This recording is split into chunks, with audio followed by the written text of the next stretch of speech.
ఒక 4 పాయింట్లు చెప్తా, దయచేసి మనసుకి ఎక్కించుకోండి. ఒకటి, రేపటి రోజున ఇప్పుడు గోదావరి నీళ్లు కేసీఆర్ ఉన్న రోజులు తంగళ్లపల్లి బ్రిడ్జ్ కింద సముద్రం లెక్క నీళ్లు ఉంటుండే. నేను చెప్పేది కరెక్టేనా? ఇవాళ ఉన్నాయా? ఈ ప్రభుత్వం వచ్చినాక నీళ్లు మాయమైనవి, కరెంటు కష్టాలు చాలా అయినాయి, మళ్ళా మంచిళ్ల కోసం గోస చాలా అయింది, మోటార్లు గాలుడు చాలా అయింది, కరెంటు కోతలు ఎండాకాలం నాగమాగం చేస్తున్నాడు. బోనస్ కాదు, కొత్తగా 500 బోనస్ ఇచ్చుడేమో ఉత్తముచ్చట్నే.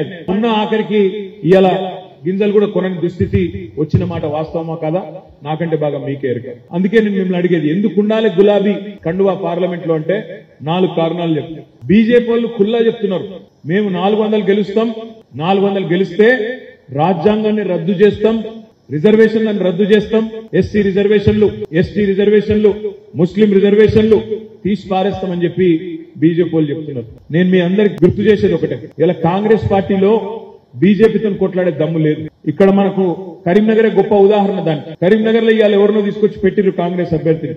ఆ కాంగ్రెస్ అభ్యర్థి కనుక ఇప్పుడు నిల్చున్నాయన తంగళ్లపల్లికి వచ్చి కాంగ్రెస్ కండువా వేసుకోకుండా రోడ్డు మీద నిలబడితే ఒక్క మనిషి కూడా గుర్తుపట్టాడు. గంట సేపు నిలబడ్డా కూడా కాంగ్రెస్ కార్యకర్తలు కూడా గుర్తుపట్టారు. ఆయన ఎవడో ఎవరికి తెలియదు, పాపం బస్ కోసం ఎదురు చూస్తున్నామో ఎవడో అనుకోవద్దు. అట్లాంటి పరిస్థితి. ఎవరినో అనామకుడిని తీసుకొచ్చి ఇలా కాంగ్రెస్ అభ్యర్థిని ఇక్కడ నిలబెట్టింది. రేపు పొరపాటున కాంగ్రెస్ పార్టీకి ఓట్లేస్తే వీళ్ళు బీజేపీతో కొట్లాడే దమ్ము వీళ్ళకు ఉంటుందా? ఆలోచించండి. రేపు ఈ రిజర్వేషన్ల రద్దు జరుగుతున్నది, రాజ్యాంగాన్ని రద్దు చేసే ప్రయత్నం చేస్తున్నాడు మోడీ అనుకుంటే అడ్డుకునే శక్తి ఉన్న ఒకే ఒక్క పార్టీ మన గులాబీ దండు, మన కేసీఆర్ దండు తప్ప వీళ్ళతో కాదు. రెండవది, మోడీ గారు ఈ మధ్యన మాట్లాడుతున్నాడు, గోదావరి నీళ్ళని తీసుకుపోయి కిందికి కలుపుతా, అటు కావేరీలో కలుపుతా, కర్ణాటకలో తమిళనాడులో అంటుంది. ఆయనకి ఏంటంటే కర్ణాటకలో తమిళనాడులో ఓట్లు కావాలి కాబట్టి కిందికి తీసుకుపోయి కలుపుతా అంటుంది. ఇక్కడ మన అవసరాలు తీరకుండా, గోదావరి మీద మన అవసరం మొత్తం తీరకుండా కిందికి కలుపుతామంటే దాన్ని కొట్లాడవలసిన బాధ్యత, దాన్ని అడ్డుకోవాల్సిన బాధ్యత మన మీద ఉంటది. అది కాంగ్రెస్ ఎంపీలతోని, బీజేపీ ఎంపీలతోని కానే కాదు. అందుకే గులాబీ కండువా వేసుకున్న ఎంపీ మన బోయిన్పల్లి వినోద్ కుమార్ పార్లమెంట్ లో ఉండాలి.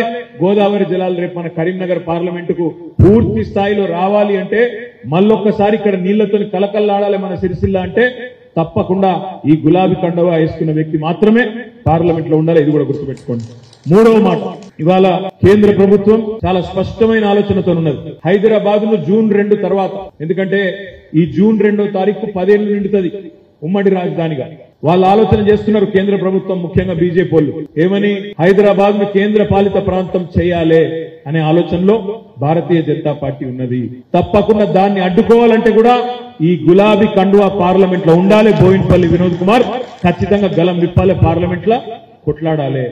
నాలుగో మాట, మీరందరూ అడిగితేనే కదా తంగళ్లపల్లి మండలం అయింది, రాజన్న సిరిసిల్ల జిల్లా అయింది. ఇలా రేవంత్ రెడ్డి చెప్తున్నాడు ఖుల్లా, నేను రద్దు చేస్తా జిల్లాను, పార్లమెంట్ కు ఒకటే జిల్లా ఉండాలి, కరీంనగర్ పార్లమెంట్ లో ఒకటే జిల్లా ఉండాలన్నట. అయితే కరీంనగర్ ఉండాలన్నట, లేకపోతే సిరిసిల్ల ఉండాలన్నట. మరి నేను అడుగుతున్నా, రేపు రాజన్న సిరిసిల్ల జిల్లా మనం ఏర్పాటు చేసుకున్నాం, కలెక్టర్ని ఇక్కడనే పెట్టుకున్నాం, అందరు జిల్లా అధికారులు ఇక్కడనే ఉన్నారు.